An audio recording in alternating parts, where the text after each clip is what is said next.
Blog Talk Radio.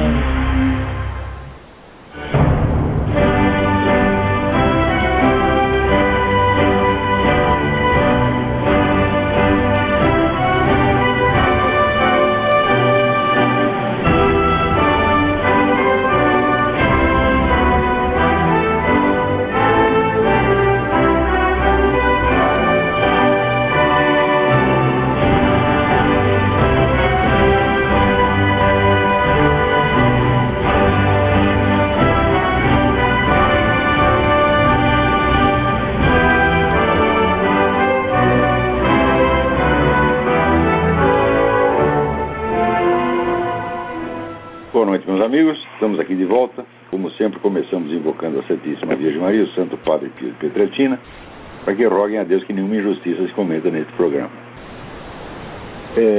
Eu queria lembrar a todos que as inscrições para o curso online de filosofia, do Seminário de Filosofia, continuam abertas. A pessoa pode entrar a qualquer momento. Todas as aulas foram dadas desde o início, estão gravadas e a pessoa pode acompanhar pela ordem. Tá certo? Eu estou planejando para este ano uma série de aulas de reposição para tirar as dúvidas dos que entraram mais recentemente. Então não se preocupe com isso. Não, já teve 2 anos de aula, eu perdi tudo. Não, isso aí não existe. Está tudo gravadinho lá.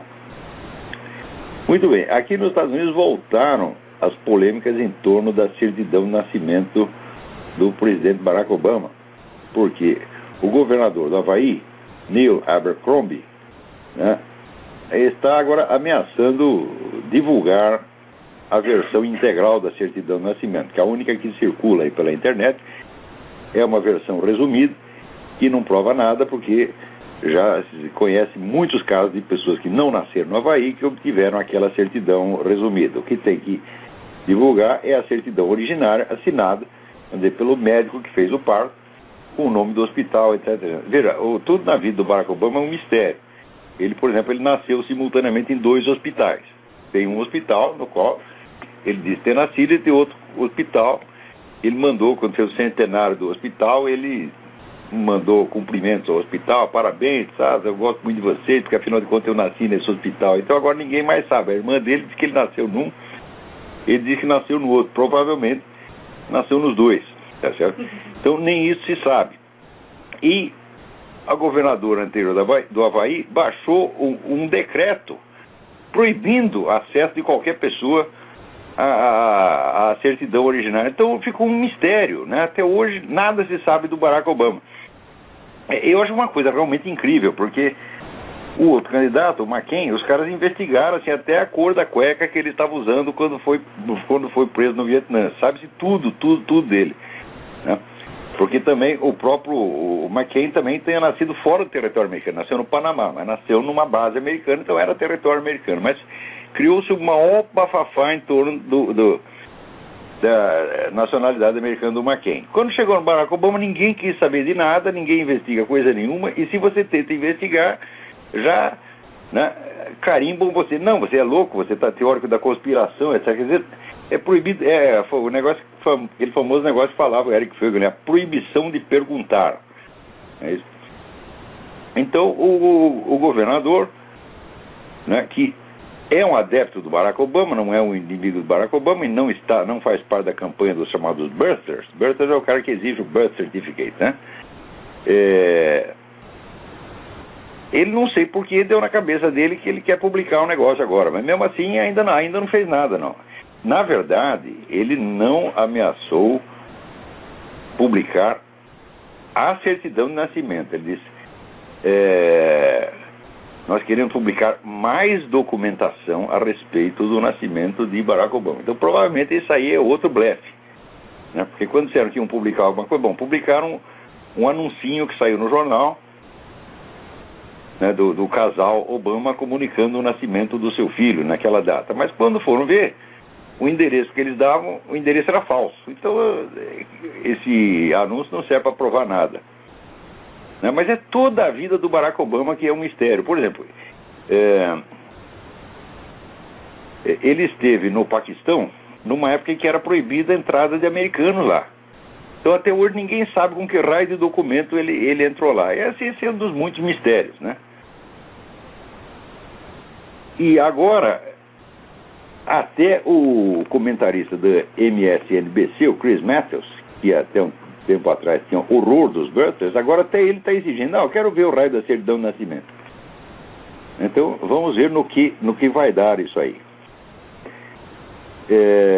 Eu não duvido que o Barack Obama tenha nascido no Havaí, mas eu acho que algum dado comprometedor deve ter naquela certidão, porque não é possível tanto esforço. Quer dizer, o Barack Obama gastou $1 milhão com advogado para esconder a certidão, e até o governador interferiu fazendo um decreto para proibir o acesso àquilo lá. Quer dizer, é muito esforço para esconder. Se não tem nada para esconder, então estão jogando dinheiro fora por motivos, né, desconhecidos e impensáveis.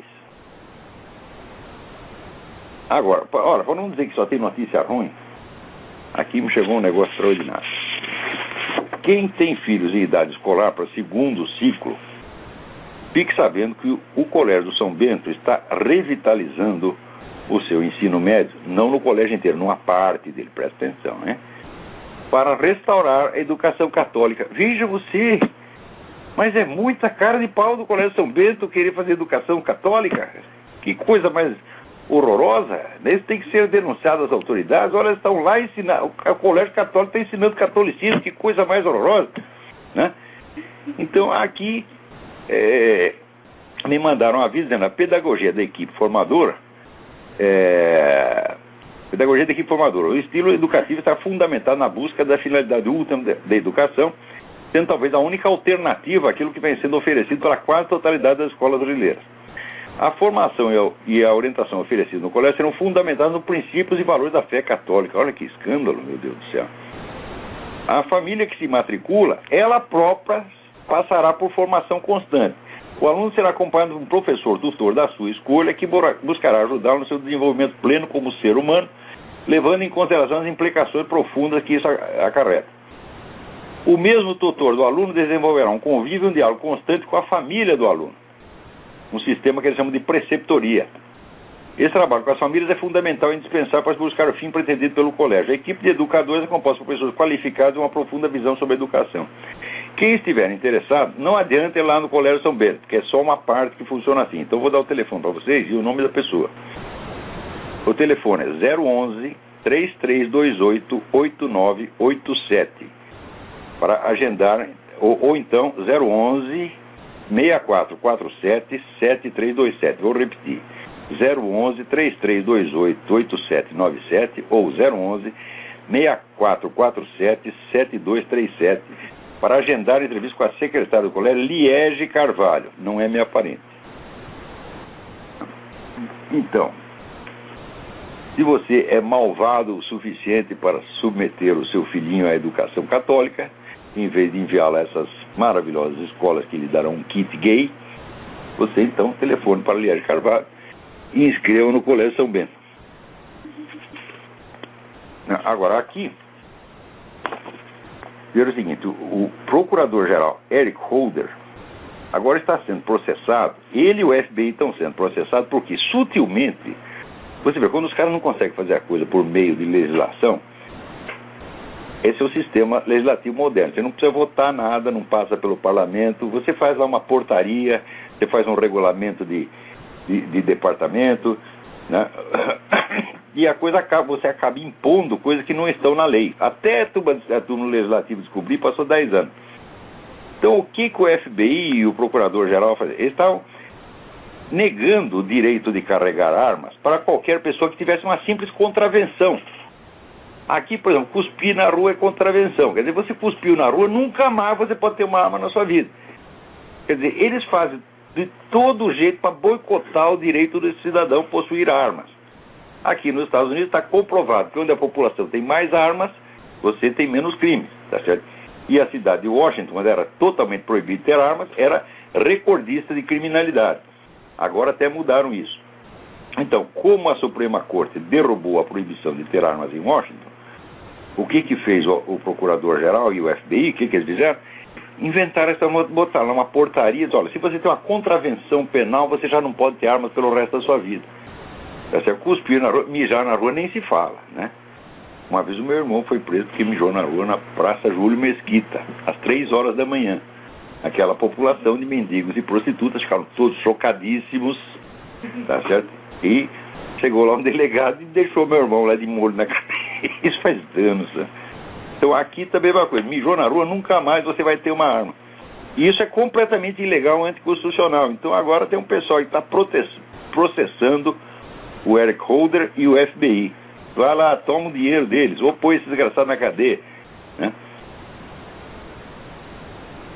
Agora, no Brasil, o assunto da semana, evidentemente, é essa coisa do PLC 122, né?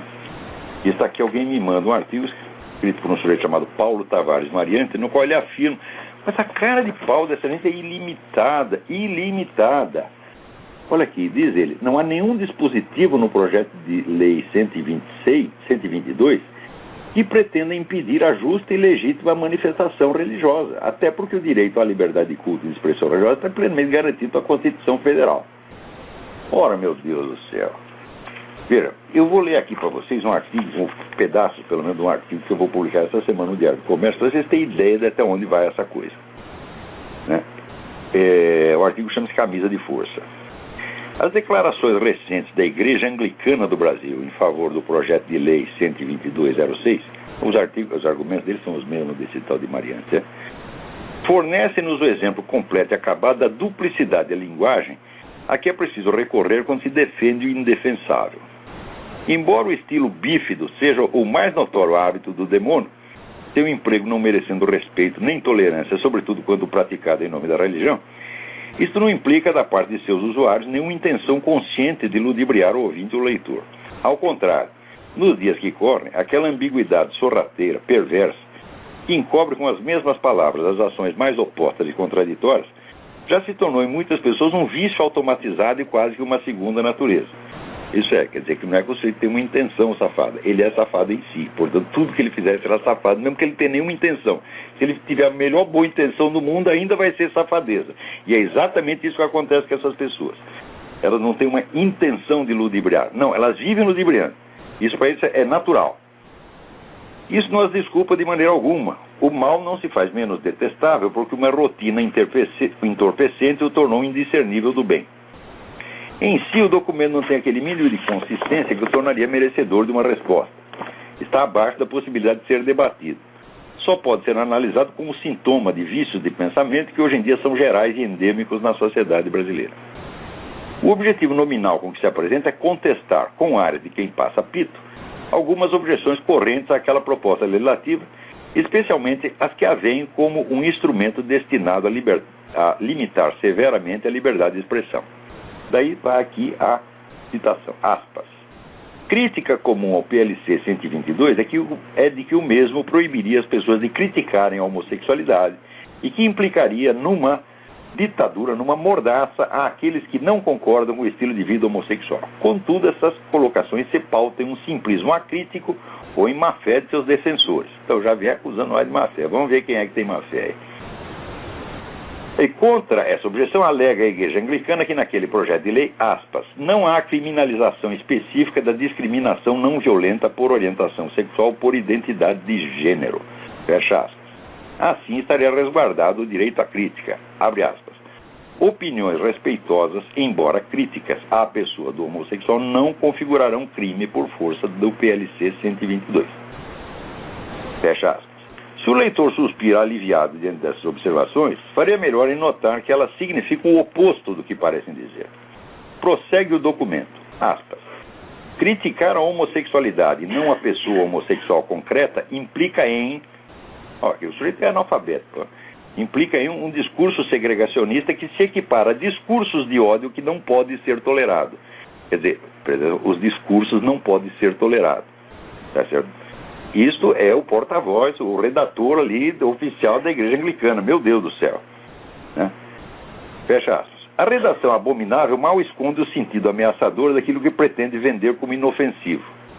Você pode criticar o homossexual por qualquer outra coisa, por usar uma gravata aberrante, por cometer tantos erros de português quanto o porta-voz da Igreja Anglicana, ou por soltar gases no elevador, mas nunca por sua conduta homossexual. Pior, não pode falar mal do homossexualismo em si, genericamente, sem qualquer referência a uma pessoa concreta. Ou se você disser o homossexualismo é pecado, pronto, já está incluído. Né? Por ser contra o homossexualismo é, aspas, discurso de ódio, obviamente punível pelo PLC 122.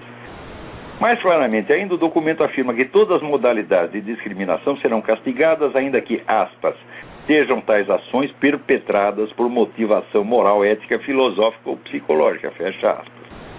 Quer dizer, a motivação moralmente elevada e a alta elaboração intelectual da crítica ao homossexualismo não a tornarão menos criminosa nem menos punível. Notem que aí o conceito de discriminação abrange 4 ações possíveis: agredir, constranger, intimidar e vexar. Daí é como cita o documento da Igreja Anglicana.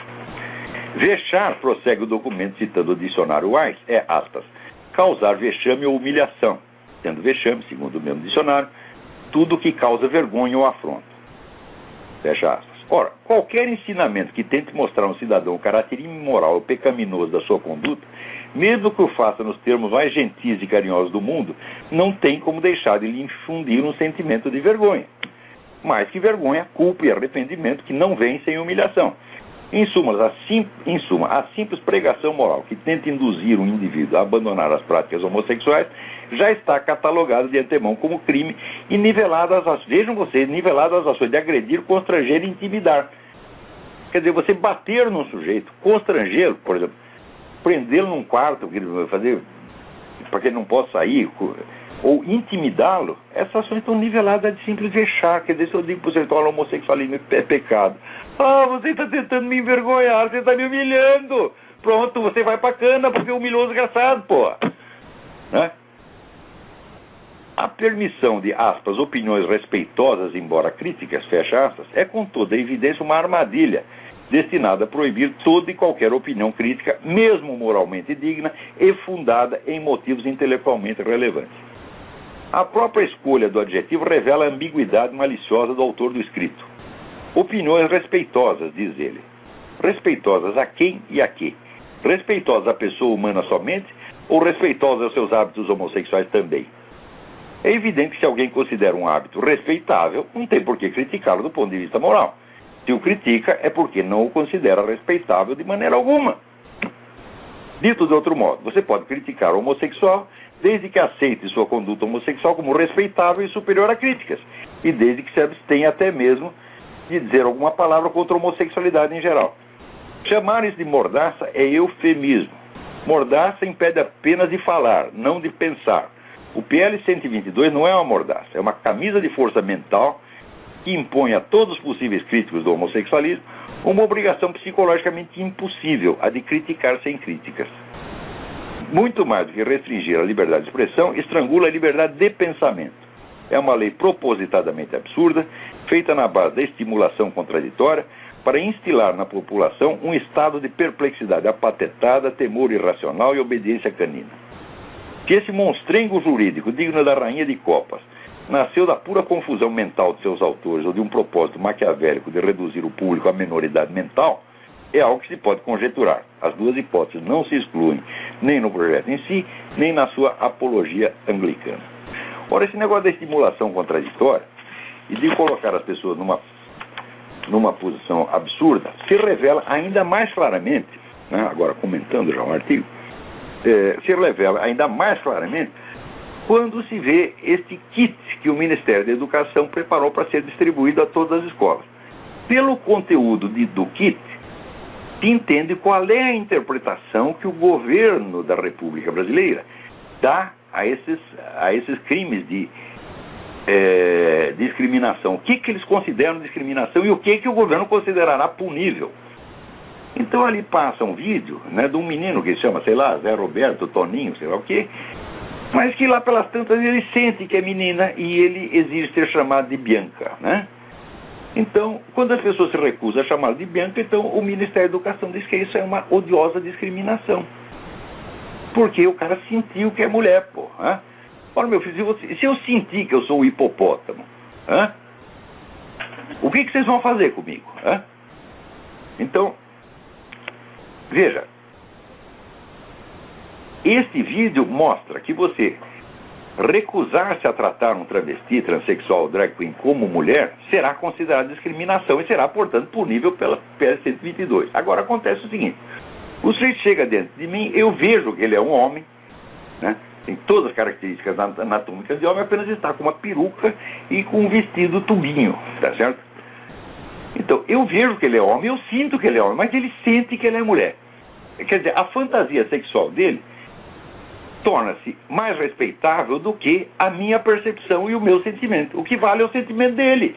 Ora, eu estou vendo que o cara é homem, portanto, sinto que ele é homem. Agora, ele, que também vê que ele é homem, ele sente que ele é mulher. Então, o sentimento dele vale e o meu não. Quer dizer, eu sou obrigado a furar os meus próprios olhos para ver as coisas do jeito que o travesti quer e não do jeito que eu estou vendo. Ora, isso é de uma perversidade psicológica fora do comum. Porque é aquele negócio do Groucho Marx, afinal, você vai acreditar em mim ou nos seus próprios olhos? Né? Quer dizer, a autoridade moral da fantasia sexual se sobrepõe à autoridade dos 5 sentidos, meu Deus do céu. Né? Outro dia, eu vi aqui em Washington um sujeito, aliás, com um vestido tubinho cor-de-rosa. Era um camarada de 2 metros de altura.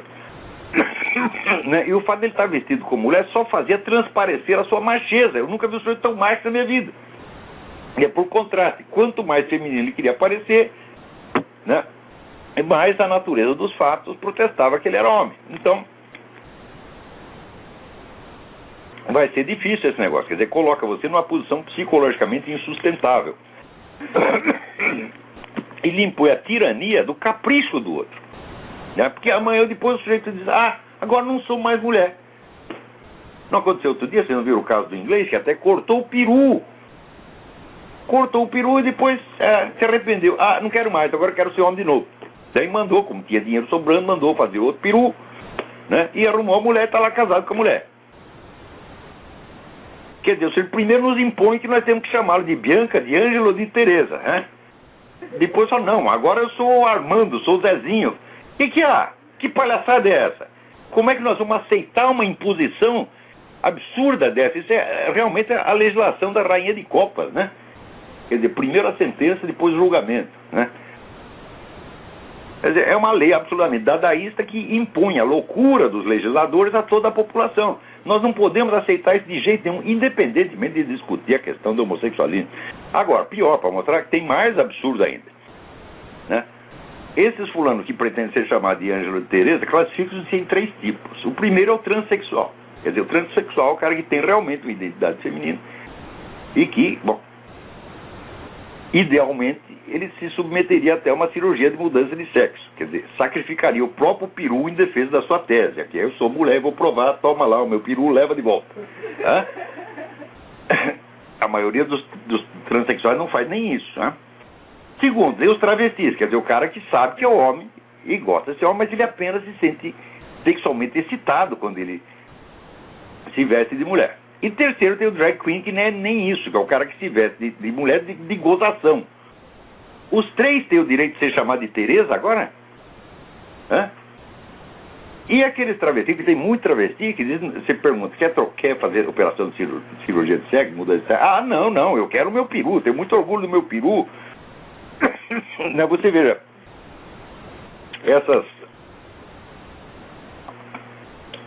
esses sites da internet que fazem propaganda de escorts, os escorts transexuais se gabam do tamanho dos seus perus, minha gente. Hã? Então aqui, ó, sou Tereza, mas tem um baita de um peru. Como se fosse o João. Quer dizer, como é que eu posso olhar um sujeito que está se gabando do seu peru e dizer que ele é uma senhora ou senhorita? Meu Deus do céu. Isso é tão aberrante psicologicamente, tão impossível. Agora vocês que querem parecer bonzinhos, não quero parecer preconceituoso, não quero parecer fundamentalista. O que isso tem a ver com fundamentalismo? Tem a ver com a lógica, meu Deus do céu. Com a lógica, com a realidade dos fatos, né? Se vocês querem parecer bonzinhos, vocês vão aceitar isso só para não criar problema. E depois, meu filho, cada vez que aparecer um cara desse, né, 2 metros de altura, com um braço, né, o braço parece uma perna, ou 2 pernas, né, dizendo que ele é a Tereza, vocês, sim senhora, sim senhora. Ora, a pessoa que desmente os seus próprios olhos desmantela a sua consciência, avilta a sua inteligência, e é isso que essa lei vai impor ao Brasil. o problema do PL 122 não é um problema de moralidade sexual, não tem nada a ver com moralidade sexual, tem a ver com a destruição da consciência da população, tem que ver com a redução da pessoa à condição de menor de idade e até de bebê. É isto que se objetiva com isto. Não é a proteção às supostas camadas perseguidas, é a divinização do Estado que agora determina o que você tem o direito de ver e o que você não tem o direito de ver. Quer dizer, você vai olhar um macho e você vai ter que dizer que é uma fêmea. Amanhã ou depois, você mostra o hipopótamo, vai ter que dizer que é um colibri. E assim por diante, pô. Então, agora, quando os caras defendem coisas absurdas, eles começam a apelar para todo tipo de argumentação, mas tão baixa, tão né, subginasiana, que dá até dó. Me mandaram aqui um artigo do Drauzio Varela. Eu sempre considerei, olha, eu não levo o meu cachorro pro Drauzio Varela cuidar, tá entendendo? E você olha a cara deles aqui, né, o cara dando conselho de saúde com aquela cara de doente, né? Não dá gosto, sinceramente, né? Eu me lembro do meu médico, doutor Carlos Ribeiro, que estava lá com 90 anos, estava forte, saudável, né? Casou com 80 e tantos anos, casou com uma moça de 40, né? Agora, você olha o Drauzio Varela, aquela cara, né, de coitadinho. Então, agora aqui, o Drauzio Varela publica um artigo dizendo o seguinte, dizendo que esse negócio de considerar o homossexualismo antinatural é coisa de gente atrasada, de analfabeto, não de pessoas esclarecidas como ele. Porque, olha aqui, não há descrição de civilização alguma de qualquer época que não faça referência a mulheres e homens homossexuais. Quer dizer que é o seguinte, a universalidade do fenômeno homossexual sempre existiu, desde que o mundo é mundo e todas as civilizações têm. Daí ele tira a conclusão, né, que... Quer ver?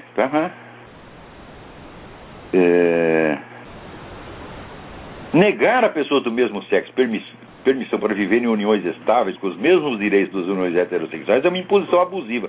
Fala, peraí, quer dizer que porque existia homossexualismo em toda parte, nós temos que aceitá-lo como uma norma legítima e como uma coisa igualmente valiosa, tão valiosa quanto o casamento heterossexual?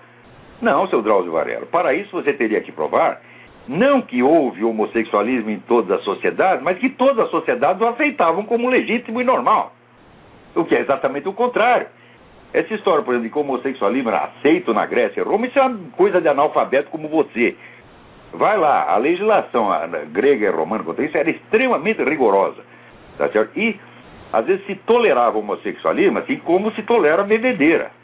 Não é uma coisa que ninguém recomende. Tá certo? E só se tolerava em certos meios.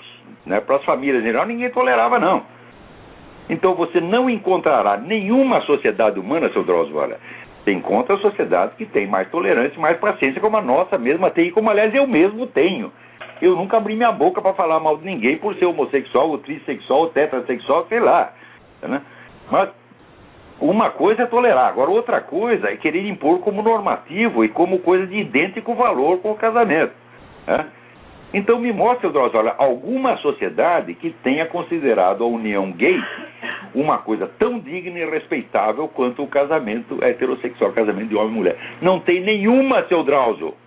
Então você nos dá a amostra de um fato, tá certo? E tira a conclusão que não tem nada a ver com esse fato. Ora, quer dizer, daí ele diz, olha, o homossexualismo existe em todo o reino animal. Tem aqui ratos, camundongos, hamsters, cobaias, coelhos, porcos, espinhos, cães, gatos, cabritos, gato, porco, antílope, carneiro, macaco e até leões. Né?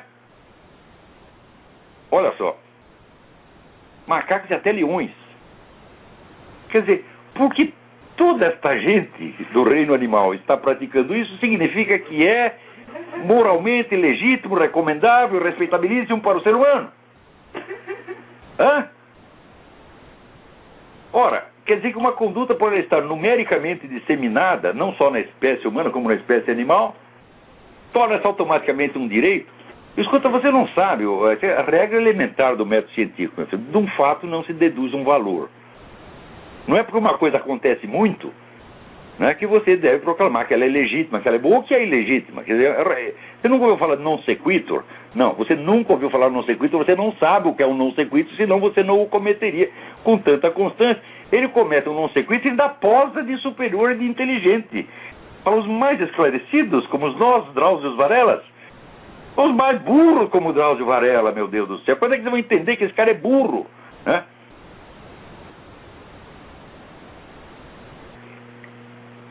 Então, quer dizer, isso aí é não só non sequitur, como o cara está passando, vamos dizer, de um gênero para outro, né? Daí ele diz aqui, se partimos de princípios tão falhos, como justificar a prática do sexo anal entre heterossexuais? Eu digo, mas quem está justificando? Aonde que tem uma legislação que diz que o sujeito tem o direito de traçar o ânus da mulher dele? Não existe esse direito, Drauzio Varela.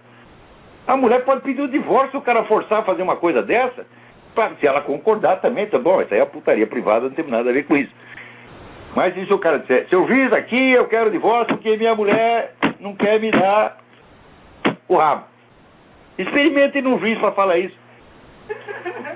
Quer dizer, como justificar a prática do sexo anal entre heterossexuais? Ninguém a justifica, nem para os homossexuais, nem para os heterossexuais. Isso não é um direito. Quando é que você vai entender que isso não é um direito? Sexo anal não é um direito. De jeito nenhum.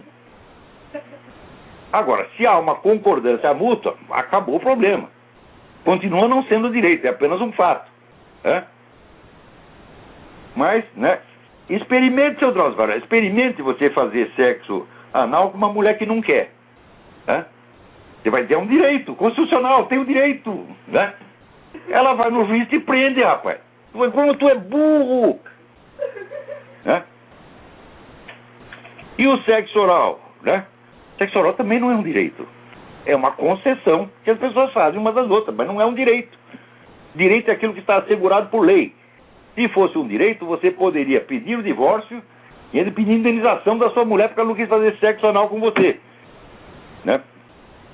Não deu para você. E pior, muito menos comeu o seu traseiro. Olha só. Né? Ele vai ficar ofendido. Chega lá, eu tenho direito a sexo anal passivo. E a minha mulher, só por não ter um peru, não quis me comer. Que coisa horrorosa. Como é que nós toleramos um jumento desse opinando e com áreas de autoridade ainda desfazendo os outros e se fazendo de superior? Como toleramos essa palhaçada? Né?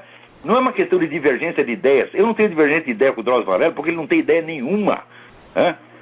Isto aqui é o subginasiano. Um aluno meu que me apresentasse uma redação dessa, eu botava o cara para fora. Falo, vai lá aprender a pensar, meu filho. E outra coisa, veja lá, ele cita aqui os macacos bonobos, por exemplo, né? E chimpanzés, bonobos, que praticam lá a homossexualidade. Ora, meu filho, esse de fato eles praticam, só que tem uma outra coisa que eles também praticam. Eles praticam a pedofilia. O macacão grande come o pequenininho. Isso é disseminado, é geral. Torna-se um direito também. Por isso, quer dizer, porque o chimpanzézão está comendo o chimpanzézinho, tem lá o Drauzio Varela o direito de dizer que, né, isso aí é um direito que tem que ser assegurado a todos, direito constitucional. A pedofilia, e esses caras vão, mais dia menos dia, eles vão querendo nos impor essa porcaria, porque já estão preparando o terreno para isso. E nós ainda continuamos prestando atenção a essa gente. E os caras fazem tudo isso, faz essa ofensa brutal à dignidade da nossa inteligência. Eu não estou falando de moralidade, meu filho. Eu sou o cara mais imoralista que você conhece. Eu sou um cara de uma insensibilidade moral a toda prova. Tá certo? Você pode aparecer com 500 mulheres, 500 homens, como o Luiz Mota. O máximo que eu faço é dar risada. Tá certo? Eu não me sinto ofendido com nada. Se o cara me perguntar se deve fazer, eu digo, você não deve fazer. Mas eu não me sinto ofendido com nada. Também eu acho a coisa mais engraçada o pessoal usar a palavra homofobia. Quer dizer, você tem medo. E ora, eu me lembro que no tempo que eu estava no ginásio tinha aqueles menininhos que pareciam menininha, né? Alguém ficava aterrorizado com eles? Quer dizer, entra o garotinho lá fazendo, né, desmunhecando, fica todo mundo aterrorizado, se esconde embaixo da carteira. Ai, que medo! Ora, meu Deus do céu, que coisa mais absurda, isso jamais aconteceu. Homofobia não existe, né? É uma invenção da cabeça perversa, né? E essa famosa violência, inclusive veja, o título dele também é um non sequitur, porque ele fala violência contra homossexuais, e no longo do artigo ele não cita violência nenhuma, né? Ele fala apenas de que estão negando um direito. Veja, o sujeito inventa que ele quer um direito e começa a raciocinar como se esse direito já existisse. Estão me negando o direito ao casamento gay. Quer dizer, como eu tenho direito ao casamento gay, os caras me negam. Fala, porra, meu Deus do céu, quem é que não vê que isso é vigarice? Não? Os que se sentem ultrajados pela presença de homossexuais, que procuram no âmbito de suas próprias inclinações sexuais as razões para justificar o ultraje. É sempre essa presunção de que, se você é contra o casamento gay, é porque você se sente ultrajado pela presença homossexual. Olha, eu só vi pessoa ultrajada pela presença homossexual numa sauna gay. Eu contei esse episódio aqui, né, que teve um debate dentro do movimento gay, porque os machões iam na sauna gay para encontrar outros machões, e tinha alguns travecos que tinha cara de pau de entrar lá com sutiã, os peitão, etc, etc. Os caras ficaram ultrajados e de ter o nojo disso. Agora, imagina um heterossexual dizer, tenho nojo disso. Né? Primeiro, não é normal você ter nojo de dessas coisas, né? Nem se sentir ultrajado pela presença do homossexual, a não ser, por exemplo, numa igreja, num culto religioso. Por quê? Porque isso é crime de ultraje a culto, que esse pessoal pratica o tempo todo. Né? Agora, não é só ultraje a culto. Veja você o que eles fazem. A BBC, né, outro dia passou um programa, série chamada Natividade, onde lá diz que a Virgem Maria é prostituta. Né? Isso não é ultrajar, não é ofender a religião dos outros, nós não temos sentimentos religiosos, não.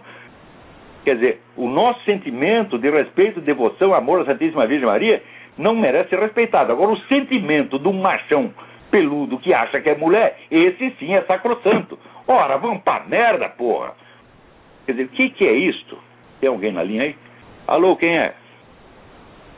Tudo bom? Tudo bem, quem tá falando? Tudo bem, é Carlos aqui de Jacareí. Sim. Professor, duas perguntas, tá? A primeira é a seguinte: por que muita gente fala que o Hitler, o nazismo, era de direita? Tá? Olha, na época todo mundo sabia que não era. Se você vê a documentação, né? Eu outro dia mesmo estava lendo o famoso livro do Drie de la Rochelle, que era um propagandista do nazismo, chamado Socialismo e Fascista. Socialismo fascista. Todo mundo sabia que era um regime revolucionário. Tá certo? E quem primeiro reagiu contra ele foram os conservadores. O pessoal da esquerda queria acomodar. Na França foi assim. Todo o pessoal da esquerda queria acomodar com Hitler. Tá lá, inclusive a esquerda católica. Emmanuel Mounier, essa putada toda. Tudo queria, não, vamos ficar de bem com o homem. Tá? E os conservadores falaram, vamos nos rearmar, porque esse cara vai nos invadir. Ou seja, a direita que reagia contra isso. E a esquerda sempre querendo acomodar. Aliás, se querendo acomodar, não. A União Soviética foi que armou a Alemanha nazista em segredo. Não existiria exército nazista e não existiria perigo nazista se não fosse o plano de Stalin de usar os nazistas como ponta de lança da revolução. Então essa história, retroativamente, não, o nazismo era assim, o instrumento do grande capital. Instrumento do grande capital é uma pinóia. O cara mais rico que tem na Alemanha, que era o tal do Thyssen. O Thyssen ficou com horror do nazismo, fugiu para a França. O Hitler mandou sequestrar o cara e trazer de volta e fez trabalhar para ele. O próprio Hitler dizia, nós vamos botar empresariado de joelhos. Não era o empresariado, não era o grande capital que mandava o nazismo, era o Partido Comunista que mandava no grande capital.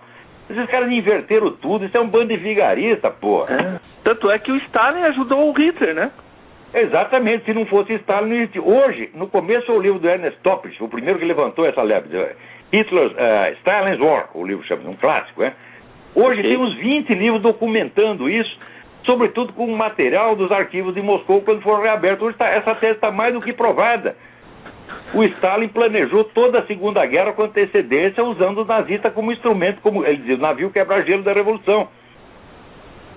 Então, são duas alas do movimento revolucionário. Ora, revolucionário, o que ele mais gosta é matar revolucionário.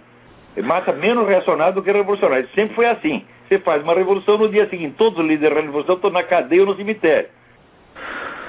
Ok.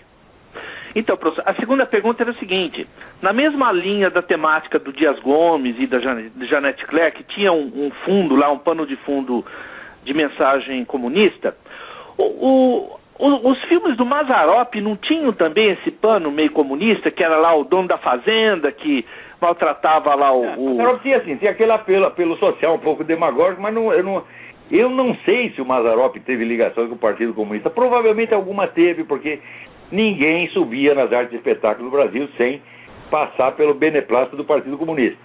Né? Pode até ser. Eu não lembro direito dos filmes, né? Eu sempre tinha o seguinte, eles tinham lá o dono da fazenda, que era o cara mal, né? O clichê era assim, o cara mal. E fala assim, e tinha o Mazzaropi lá que sofria na mão do dono da fazenda e tal, né? Então ficava aquele negócio do empresário, o dono da fazenda, o capitalista mal, né? Sempre perverso. Faz parte, isso aí nem precisa propaganda comunista, é o masoquismo burguês. O burguês adora ser cuspido, escarrado, levar pontapé na bunda, adora isso. Então era isso, professor. Um excelente 2011 para o senhor aí, tá bom? Abraço, tchau. Abraço. Agora, tá aí o Lula, evidentemente, já decretou que o Cesare Battisti não será extraditado. Ora, o Brasil é o maior protetor e terrorista que tem na América Latina, né? Aliás, eu recomendo para vocês, isso aí, prestem atenção. Saiu um artigo do coronel Luiz Villamarín, que é um grande conhecedor do movimento comunista na América Latina. Peraí que eu já vou achar aqui. Tem tanto papel que eu já estou até perdido. Tá aqui. Luiz Villamarín, olha, procure lá, o site é www.luizvillamarin com 2 L's, Villamarin com 2 L's e N final.com, né?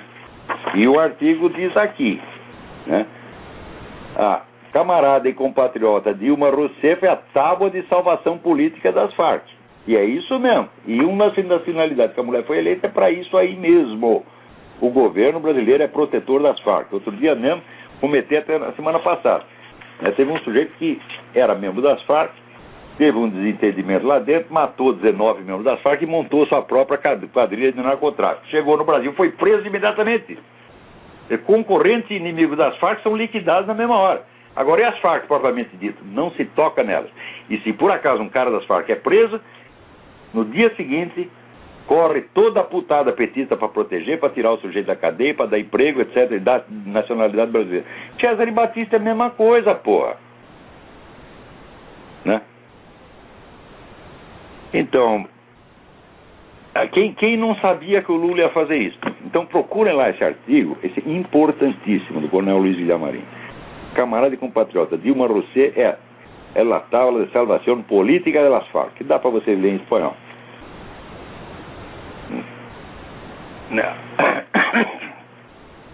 Agora, algum engraçadinho aqui de nome Marcelo diz o seguinte: gosto de algumas coisas ditas por você e concordo com algumas outras não. O senhor diz que existe um contrato entre o PT e as Farc, mas os Estados Unidos da América são os consumidores de droga e são o país que mais entra as drogas. Verdade isso?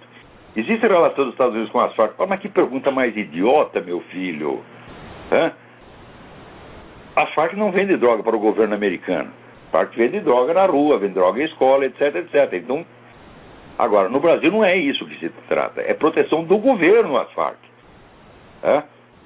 Agora, existe relação das Farc com gente de muito dinheiro aqui? Existe, isso aí já ficou provado quando o presidente da Bolsa de Mercadoria de Nova York, cujo nome é não sei o que, Grasso, esqueci o primeiro nome, é Grasso, foi lá fazer uma visita de cortesia ao Manuel Marolanda Reis, né, na selva amazônica.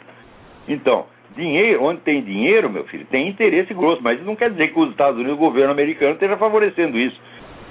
Hoje em dia, com Obama, pode até ser. Tá certo? Mas não acredito que isso aconteça, não.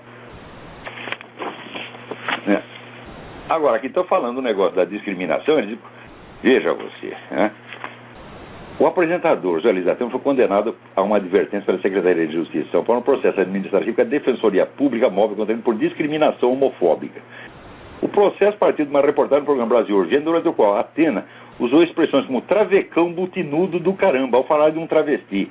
Peraí, por que chamou o cara de butinudo? Por quê? O travesti agrediu o cinegrafista. Quer dizer, na hora de agredir é machão, né? Quer dizer, vai lá, bate no cinegrafista e depois, fui agredida.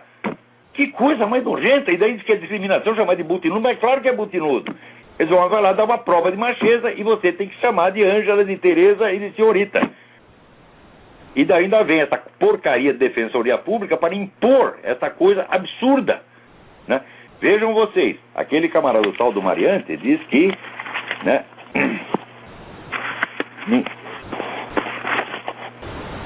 que ninguém será, como é que se diz, punido por pregação religiosa, etc, etc. Será punido apenas por agressão. Ora, mas espera um pouquinho. Se um sujeito te agride fisicamente e alguém reage verbalmente, isso chama-se revide.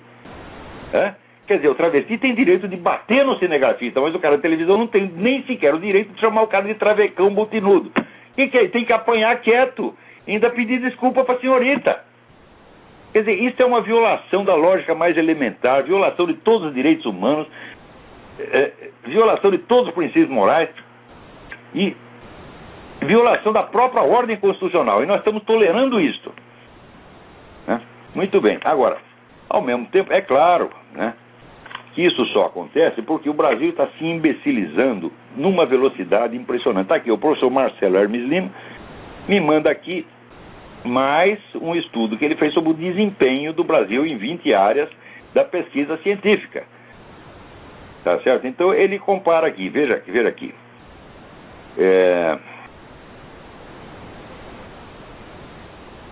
E vamos dar uma nota ao Brasil em publicações médicas, Se o primeiro lugar, no caso da Dinamarca, fosse dado a nota 10, quer dizer, o país que tem mais citações dos seus trabalhos científicos, o Brasil teria a nota 2,3. Dos 15 países que publicaram 500 ou mais artigos de neurociência em 2008, o Brasil está na posição 15 no ranking, último lugar dos países, quer dizer que equivale a nota 0. Dos 18 países que publicaram 500 ou mais artigos em farmacologia e toxicologia em 2008, o Brasil está na posição 16, nota 1,1. Então, quer dizer, o Brasil simplesmente está saindo do circuito científico internacional. A publicação,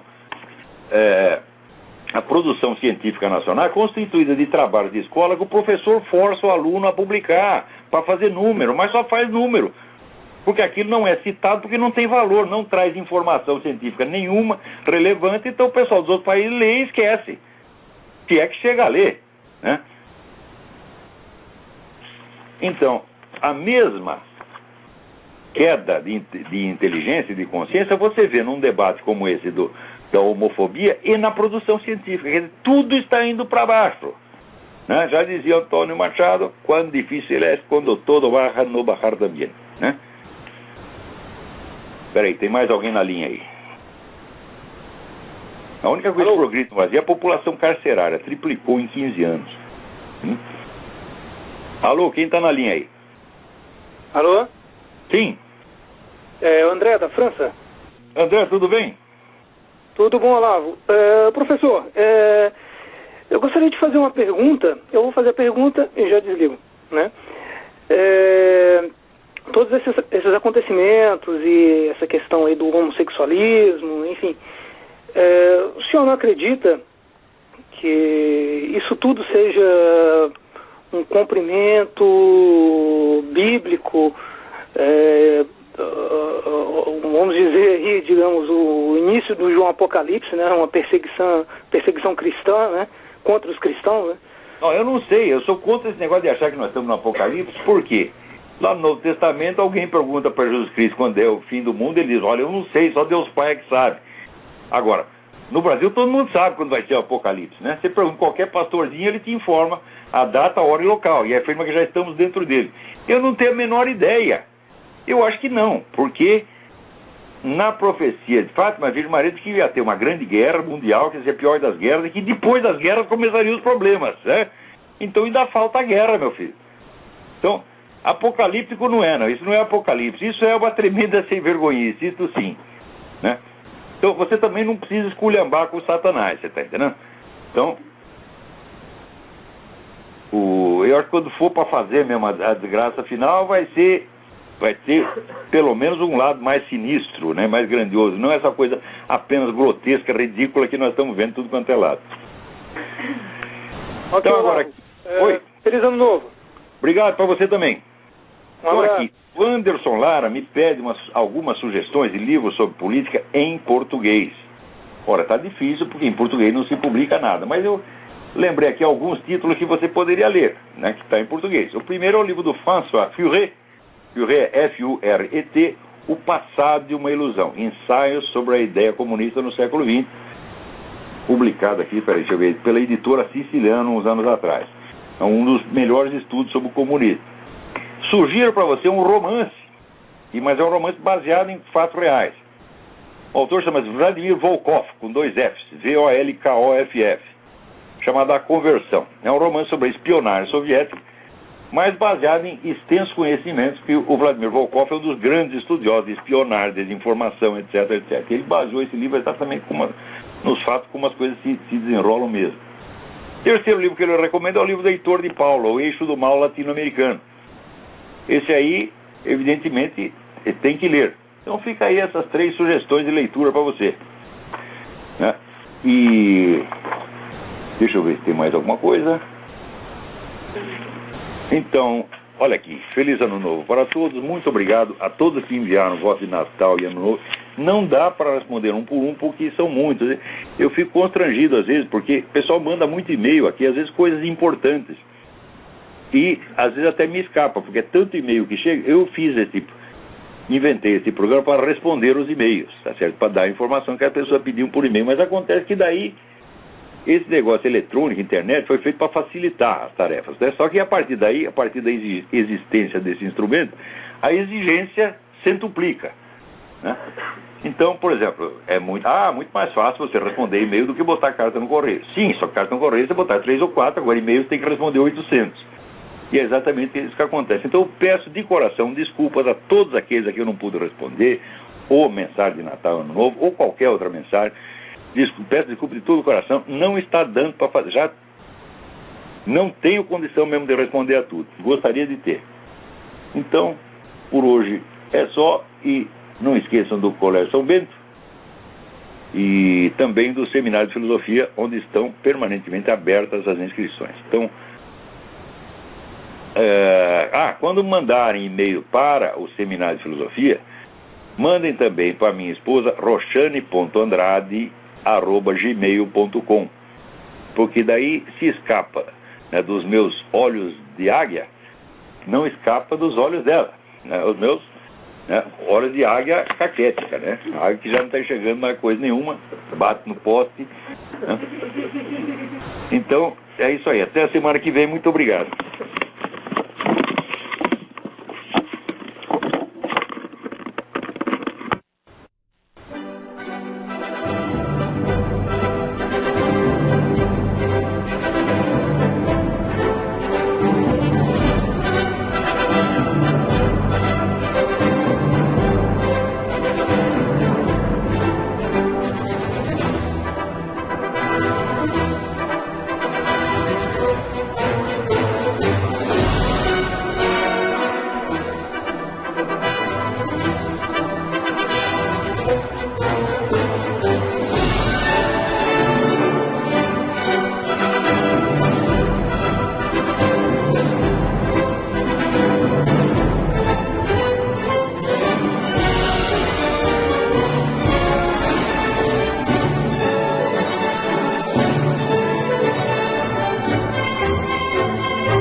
Radio.